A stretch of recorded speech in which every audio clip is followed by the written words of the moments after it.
So I had the opportunity to meet with a Black female founder that I have admired for years. And not only is she a Black female founder, but she is the owner of a multi-billion-dollar company. The purpose of this meeting was a 30-minute mentor call, which actually spilled over an hour. And I had the chance to ask her anything I wanted. So I asked her about team building, expansion, succession planning, and leadership. So we start the Zoom call, and girl, it's a vibe. I confidently begin sharing my background and expertise, and I begin my sentence with, I'm widely known for, and she puts her hand up and stops me. And she says, how do you define widely? And I begin to answer her question, and she puts her hand up again. And she says, I'm gonna Google you. And she turns to her second screen, and she begins typing away at the computer. To my knowledge, her team created a profile on me so that she had my background. It seems as if she wanted to take some additional time to check out a few links online.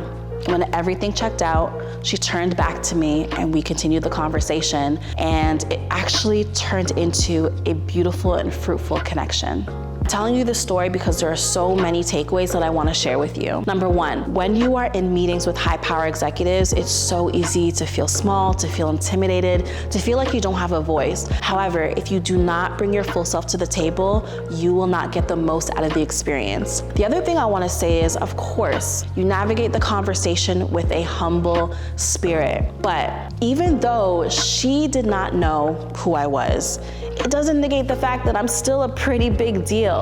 So I wanted to bring my full self because I knew it was important. Your boss or your mentor cannot personalize advice for you if they only know half the story. So in 1 minute or less, you want to articulate your zone of genius. Number two, speaking of your zone of genius, when you are telling your story or your elevator pitch or your introduction, get to the point. The reason why world-class performers give me their undivided attention is simply because I don't talk their ear off. I'm very well researched and I ask thoughtful questions. You don't need to be a journalist to crack that code. So back to the meeting with the billion-dollar woman who blew my mind.